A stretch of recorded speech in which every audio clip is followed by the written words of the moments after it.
ये बीजेपी खौफ में है तो सिर्फ इसलिए कि ये बिहार है। अच्छा। दूसरे राज्यों में तो ये लोग बनी बनाई सरकार को आराम से पलट देते हैं। जनता का एक जबरदस्त दबाव भाजपा और जदयू के विधायकों पर है। हम नहीं कह सकते हैं कि इसमें कोई राजद की तरफ से या महागठबंधन की किसी और पार्टी की तरफ से तोड़फोड़ हो रहा है। नमस्कार, हमारा नाम है समरीन और आपने देखना शुरू कर दिया है लाइव सिटीज। देखिए, एक गाना है और आपने भी सुना होगा कि पर्दे में रहने दो, पर्दा ना उठाओ, और अगर पर्दा खुल गया तो भेद खुल जाएगा।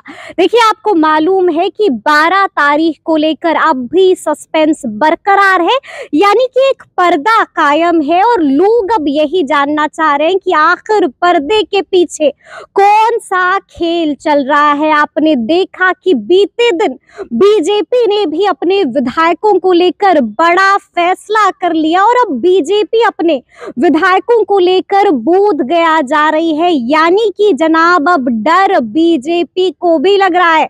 तो आज हम इसी मुद्दे पर सीधी बातचीत करेंगे सीपीआईएमएल विधायक संदीप सौरभ जी से। सबसे पहले बहुत शुक्रिया बात करने के लिए। जी शुक्रिया जी। जैसा कि मैंने शुरू में ही कहा कि अब बीजेपी को भी डर सता रहा है और बीजेपी भी अब अपने तमाम विधायकों को लेकर बोध गया जा रही है। ऐसा क्या कर रहे हैं आप लोग, कौन सी खिचड़ी पका रहे हैं कि बीजेपी इतना खौफ में है? ये बीजेपी खौफ में है तो सिर्फ इसलिए कि ये बिहार है। अच्छा। दूसरे राज्यों में तो ये लोग बनी बनाई सरकार को आराम से पलट देते हैं। बिहार में जो पिछले दिनों हुआ, सरकार जिस तरीके से बदली, उसमें जनता की सहमति नहीं है। आमतौर पे जनता एकदम पिछली सरकार को लेकर के तैयार थी। 20 में भी यही बीजेपी वाले कह रहे थे कि जनता की सहमति नहीं है। आप पब्लिक में जाकर के एक फीडबैक ले लीजिए। जो पिछले 17 महीने की सरकार रही, वो तो साफ बात है कि 17 साल की सरकार पर भारी है। अच्छा, 17 महीना भारी पड़ गया। 17 महीना भारी पड़ गया है। वो रोजगार के मामले में आप देख लीजिए, सामाजिक न्याय को लेकर के जो बिहार का एक रोड मैप तैयार हुआ था, उस एंगल से देख लीजिए। युवाओं के अंदर एक उत्साह था, उस एंगल से देखिए। शिक्षा व्यवस्था में कुछ सुधारें हुई, उस एंगल से देखिए। तो ये 17 महीना भारी रहा है और जनता का एक जबरदस्त दबाव भाजपा और जदयू के विधायकों पर है। अच्छा। ये जो लोग कह रहे हैं खेला होगा, तो कोई खेला करने से खेला नहीं होता है, बल्कि जदयू के जो विधायक हैं, उनके क्षेत्र की जनता जो है वो उनसे कह रही है कि आप लोगों ने गलत किया है। अच्छा। एक बढ़िया सरकार जो जनता के पक्ष में काम कर रही थी, उसको गिरा करके आप दोबारा से भाजपा के साथ जा रहे हैं, जो कोई काम नहीं करता है, जो सिर्फ प्रचार करता है। तो ये जनता के दबाव के चलते विधायकों में उहापोह की स्थिति है जदयू के अंदर। ठीक है। हम नहीं कह सकते हैं कि इसमें कोई राजद की तरफ से या महागठबंधन की किसी और पार्टी की तरफ से तोड़फोड़ हो रहा है। तो इसलिए जनता के दबाव के चलते विधायक टूट सकते हैं। जी। भाजपा के साथ भी वही दिक्कत है। भाजपा के साथ उनको भी दिख रहा है कि आने वाले समय में बिहार के अंदर महागठबंधन सरकार के पक्ष में एक्रॉस जातियां, सभी जातियों को लेकर के युवाओं का एक जबरदस्त आकर्षण है। ठीक है। और इसलिए उनकी भी जमीन खिसक रही है, हिल रही है। विधायकों को क्यों बोध गया लेकर जा रहे हैं? यही सच बता दीजिए संदीप जी, आप तो सच बताते रहते ना, क्या खेल, कौन सी खिचड़ी पका रहे हैं अंदर अंदर? अब अगर जनता का दबाव विधायकों पर आएगा कि एनडीए गठबंधन के साथ हम लोग नहीं रहेंगे, आप पाला बदलिएगा तभी हम आपके साथ रहेंगे। अगर ये कोई जनता कहने लगे और ये बड़े लेवल पे लोग कहने लगे, तो विधायकों में कंफ्यूजन होगा। अब भाजपा ये समझ रही है कि हमारे विधायक टूट सकते हैं जनता के दबाव में। बिहार में एक जो राजनीतिक माहौल जिस तरीके से बन रहा है, उसके दबाव में हमारे विधायक टूट सकते हैं। तो जो भाजपा कल तक ताना मारती थी कांग्रेस को कि आप लोग हैदराबाद लेके चले अविश्वास है, हाँ, तो उनको खुद ही ले जाना पड़ रहा है। मतलब कि खुद वहां पर उनके विधायकों पर उनको विश्वास नहीं रहा। कहाँ रहा?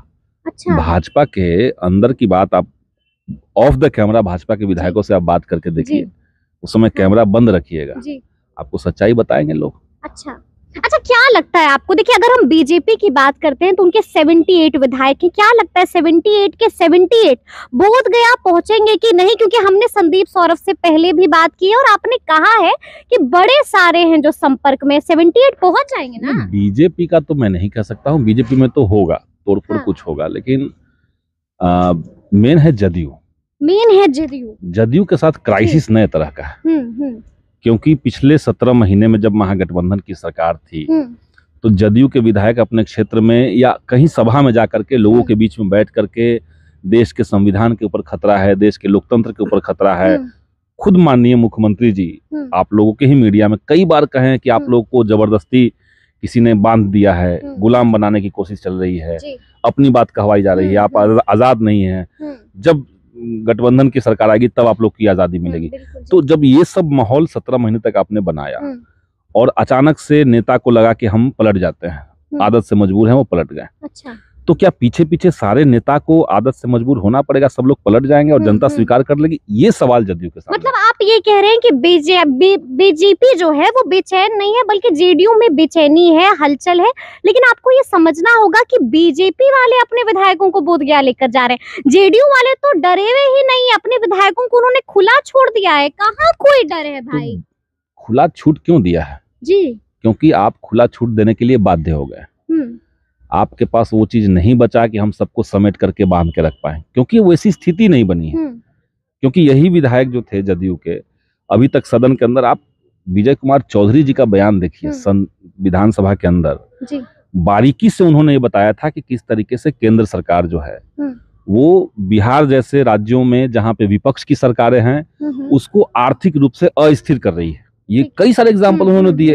उन्होंने कहा कि केंद्र और केंद्र की योजनाओं में जो पैसा आना चाहिए था केंद्र से, उसको धीरे धीरे 100% से उसको धीरे धीरे 65-35 के रेशियो में ला दिया गया है। इसलिए क्योंकि मोदी जी विपक्ष की सरकारों को चलने नहीं देना चाहते हैं। अब कल तक आप ये कह रहे थे, अचानक से आप कहने लगे नहीं बीजेपी बहुत बढ़िया कर रही है, मोदी जी बहुत बढ़िया कर रहे हैं। तो आपके पीछे पीछे आपका जो ग्राउंड पे मेहनत करने वाले जो कार्यकर्ता हैं, जो नेता हैं, वो सब मैनिपुलेट हो जाएंगे? ये तो जरूरी नहीं है। या फिर ऐसी बात है संदीप जी कि उनसे संपर्क ही नहीं हो पा रहा और वो टूटने को तैयार ही नहीं है, तो तोड़िएगा कहाँ? ये तो 12 तारीख को समझ में आएगा कि क्या 12 तारीख को समझ में आएगा। हाँ, कोई इशारा कर मैं सिर्फ ये कह रहा हूँ कि बिहार का पॉलिटिकल इन्वायरमेंट कैसा बन रहा है। देखिए भाकपा माले के सारे विधायक अभी भी क्षेत्र में है, मैं भी कल अपने इलाके में ही था जी। और वहां जिस गांव में भी हम जा रहे हैं वो किसी जाति का गांव हो, किसी जाति के समुदाय के लोगों के हो, सब जगह पे एक जबरदस्त नाराजगी नीतीश कुमार को लेकर के है। अच्छा। और ये नाराजगी से जो माहौल बन रहा है उस माहौल का इम्पैक्ट जो है वो बीजेपी पे पड़ेगा। भाजपा पे अलग से इम्पैक्ट नहीं है, भाजपा तो पहले से ही उस तरह की पार्टी रही है जिसको संविधान, लोकतंत्र से, डेमोक्रेसी से कोई मतलब नहीं है। लेकिन ये जो बिहार में नई परिस्थिति पैदा हुई है, जनता का एक जबरदस्त समर्थन महागठबंधन को और एक आक्रोश नीतीश कुमार के प्रति हो रहा है, इसमें ही बीजेपी के विधायकों के ऊपर, उनकी पार्टी के दूसरे नेताओं के ऊपर एक इम्पैक्ट है। तो जो उसमें थोड़ा सॉफ्ट कड़ी होंगे वो विचलित होंगे, विचलित हो जाएंगे, मन डोल जाएगा। डोलेगा ना, जनता का दबाव है। अच्छा। राजनीतिक माहौल इस तरह का है जी। कोई अलग से एक्सटर्नल फोर्स लगाने की जरूरत नहीं है। लेकिन आपको हम याद दिला दें कि सम्राट चौधरी ने बीते दिन एक बड़ा बयान दे दिया और साफ साफ कह दिया कि आरजेडी वाले हॉर्स ट्रेडिंग का प्रयास कर रहे हैं, यानी कि माल भी दिया जा रहा है और मलाई भी दी जा रही है, यानी कि अब आप लोग भी इसी तरह का काम कर रहे हैं। देखिए भाजपा किसी को कहे कि हॉर्स ट्रेडिंग कर रहा है, मतलब अब आप लोग भी यही काम कर रहे हैं। ये भाजपा के मुंह से तो शोभा देता नहीं। अच्छा। अगर पैसे से ही खरीदना है तो आपको पता होगा कि इस देश में सारी पार्टियों, भाजपा छोड़ के जितनी पार्टियां हैं, उन पार्टियों के पैसे को इकट्ठा कर दीजिए और भाजपा का अकेले पैसा कितना है, जमीन आसमान का अंतर आपको मिल जाएगा जी। पिछले 10 सालों में बीजेपी ने इस देश के अंदर सिर्फ पैसा लूटा है। जो इलेक्टोरल बॉन्ड का फॉर्मूला लाया गया था वो सिर्फ इसलिए कि पूरा जो राजनीतिक चंदा है वो बीजेपी को मिले। तो पैसा की ताकत तो सिर्फ बीजेपी के पास, और किसी के पास ताकत है नहीं। बाकी लोग, हम लोग जो हैं महागठबंधन के पक्ष में जो चीजें हैं वो है जनता जी। तो बीजेपी में देखिए नरेंद्र मोदी से लेकर के नीचे के कार्यकर्ता तक परिवारवाद की बात करते हैं कि राजनीति में परिवारवाद गलत है, हम भी मानते हैं गलत, लेकिन पैसावाद उससे ज्यादा डेंजर है। अच्छा। और ये पैसावाद के चक्कर में पूरे बिहार को झोंकने वाले बीजेपी वाले लोग हैं। मतलब हॉर्स ट्रेडिंग का प्रयास हो रहा है या नहीं हो रहा है अंदर अंदर? हॉर्स ट्रेडिंग को अगर आप ये समझते हैं कि पैसे से किसी को खरीद लिया जाए, अगर ये हॉर्स ट्रेडिंग है, नहीं पैसा भी है, मलाई भी है, पद भी है, लोकसभा चुनाव भी है, मंत्री भी बना देंगे, सब कुछ कर देंगे, बस इधर आ जाओ। ये तो हम नहीं कह सकते हैं किसने किसको क्या ऑफर दिया है जी। लेकिन इसके पीछे ग्राउंड के रूप में जो काम करेगा वो है बिहार का राजनीतिक माहौल। अच्छा। बिहार की जनता का दबाव, और इस दबाव में जदयू है और इसके चलते जो इन्वायरमेंट बन रहा है उससे बीजेपी में लड़खड़ाहट आएगी। लेकिन कहा तो ये भी जा रहा है कि आप लोग खुद ही लड़खड़ाने वाले हैं, यानी कि 12 तारीख से पहले कुछ भी हो सकता है, सीबीआई भी आ सकती है, ईडी भी आ सकती है और गिरफ्तारी भी हो सकती है। आप देख लीजिए, फिर कहने के लिए लोग कहते हैं ना कि मोदी जी अकेले लड़ रहे हैं जी। अकेले कहाँ लड़ रहे हैं? अरे तो जो किया है, जो गुनाह किया है तो भुगतना तो पड़ेगा। अच्छा, जो भाजपा में लोग हैं जी, आप बताइए 14 साल में एक भी भाजपा का एक भी विधायक, एक भी मंत्री, एक भी सांसद, क्या कोई किसी का कोई गुनाह नहीं है? हेमंत बिश्व शर्मा जब तक कांग्रेस में थे तो गुनाहगार थे। ठीक है, दूसरे की बात छोड़िए। नहीं, आप ईडी और सीबीआई का खुला इस्तेमाल कर रहे हैं अपने राजनीतिक फायदे के लिए। ये तो मतलब डर लग रहा है ना कि तेजस्वी को गिरफ्तार भी किया जा सकता है 12 तारीख से पहले, यानी कि जो आपका कॉन्फिडेंस है संदीप सौरभ जी, वो लड़खड़ाने वाला है। सब कोई हेमंत बिश्व शर्मा नहीं है, सब कोई नीतीश कुमार नहीं है, कुछ लोग तेजस्वी यादव भी हैं, कुछ लोग हेमंत सोरेन भी है जी। जो लोग नहीं डरा वो लोग टिका हुआ है। ठीक है। और बिहार में महागठबंधन तो डर लग रहा है कि नहीं? सच्चाई डर लग रहा है, किसी को डर नहीं लग रहा है। गिरफ्तारी हो गई तो हो जाएगी, ईडी आ गई तो, सीबीआई आ गई तो जनता देख रही है। अच्छा, अंतिम फैसला तो जनता को करना है। और झारखंड में हेमंत सोरेन की गिरफ्तारी हुई, आपको क्या लग रहा है कि झारखंड में जनता के बीच में पॉजिटिव माहौल है? सब लोग जान रहे हैं कि झारखंड में पूरा जंगल को बेच करके किन लोगों ने पैसे लूटे हैं और आप फंसा किसको रहे हैं। अच्छा। जिसके खिलाफ आपका एक भी दस्तावेज नहीं है, जिस व्यक्ति के नाम से जमीन का कोई पर्ची नहीं है, आप उसको फंसा रहे हैं। तो ये लोग जान रहे हैं कि ईडी और सीबीआई भाजपा का एक संगठन के रूप में काम कर रहा है। जैसे इनका बजरंग दल एक संगठन है, जैसे इनका विश्व हिंदू परिषद एक संगठन है। अच्छा। वैसे ही ईडी और सीबीआई इनका एक संगठन हो चुका है। केंद्रीय एजेंसियों को आप कह रहे हैं कि संगठन हो चुका है, भाजपा के लिए संगठन हो चुका है वो। अच्छा। शुद्ध रूप से हो चुका है, शुद्ध रूप से हो चुका है। एक आखिरी सवाल संदीप सौरभ जी, 12 तारीख को बहुमत साबित कर देंगे ना कि आप लोग अंदर अंदर कुछ खिचड़ी पका देंगे और खेल कर देंगे? 12 तारीख को हम लोग को थोड़ी बहुमत साबित नहीं, तो वही पूछ रहे हैं, नीतीश कुमार की सरकार रहेगी ना? नीतीश सरकार, अगर उनके अंदर, आप नीतीश जी का आप कॉन्फिडेंस का लेवल देख लीजिए अभी, जिस तरीके से वो दिल्ली में जाकर के बैठ गए कि हमको बिहार नहीं जाना है, आप ही बिहार नहीं जाना है, सुने ही होंगे आप लोगों ने जी। तो जो कॉन्फिडेंस जिद करने लगे मुख्यमंत्री, वहां या डरे हुए थे?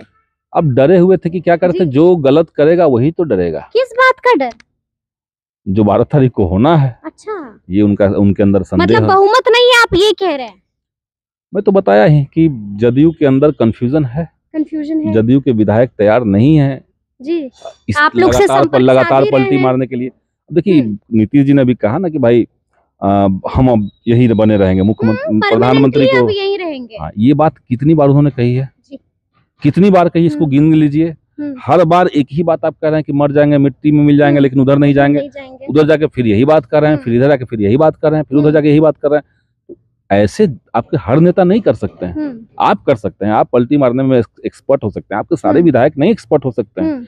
तो जो विधायक एक्सपर्ट नहीं है उनके अंदर तो एक बेचैनी है। लेकिन मुख्यमंत्री जी ने कल एक और बात कही है, जब उनसे सवाल किया गया कि फ्लोर टेस्ट में क्या होगा मुख्यमंत्री जी, तो साफ साफ कह दिया कि बिहार को लेकर कोई चिंता ही नहीं है हमारी, निश्चिंत हो जाइए आप लोग भी। अब देख लीजिए, इतने बार पलटने वाले व्यक्ति, इतनी बार यही बात कहने वाले कि मिट्टी में मिल जाएंगे लेकिन उधर नहीं जाएंगे, इतनी बार जो उन्होंने कही है, तो उनकी बात की क्रेडिबिलिटी आज के समय में क्या है? अच्छा, वो जो भी बात कह रहे हैं उसकी क्रेडिबिलिटी क्या है? कोई क्रेडिबिलिटी नहीं है। मतलब आप कह रहे हैं कि कह कुछ और रहे और मन में चल कुछ और रहा है। कुछ भी हो सकता है उनके साथ। 2013 में 12 तारीख को कुछ भी हो सकता है। 2013 में उन्होंने कहा था कि हम कुछ भी हो जाएगा, एनडीए को हम इसलिए छोड़ रहे हैं क्योंकि नरेंद्र मोदी जो है वो गुजरात दंगों के अपराधी है। गुजरात में जो दंगे हुए उसमें नरसंहार करने में इनका हाथ था। 2013 में इन्होंने ये बात कही। आज उसी नरेंद्र मोदी के कदमों में जा रहे हैं, आज गुलदस्ता लेके पहुंच गए कि आप ही के साथ रहेंगे। तो अब तो गुजरात दंगों वाला बात तो खत्म नहीं हो गया, कोई सजा तो नहीं मिल गई नरेंद्र मोदी को जी, क्लीन चिट दे दिया, लेकिन आप पलट गए। कोर्ट ने क्या क्लीन चिट दिया, वो कैसे मैनेज हुआ, वो आप लोग को नहीं पता है। कोर्ट में कैसे मैनेज चीजें हो रही है, और देश में जब चुनाव आयोग, ईडी, सीबीआई सब कुछ शिकंजे में है, तो सुप्रीम कोर्ट मैनेज नहीं हो रहा है। चलिए, मतलब आप ये कह रहे हैं, कि 12 तारीख को अभी बहुत कुछ होना बाकी है और संभव डरे हुए हैं मुख्यमंत्री। संभव है हो संभव है। चलिए, जी। तो सुना आपने क्या कुछ कहा है संदीप सौरभ ने। देखिए साफ साफ कह दिया है कि मुमकिन है कि 12 तारीख को कुछ ना कुछ एक बार फिर से बिहार में हो जाए, यानी कि बिहार में एक बार फिर से खेला हो सकता है। तो ये पूरी बातचीत आपको कैसी लगी है कमेंट करके हमें जरूर बताइएगा। तो इस तरह के तमाम अपडेट्स के लिए ऐसे ही हमारे साथ बने रहिएगा और देखते रहिएगा लाइव सिटीज। बहुत शुक्रिया।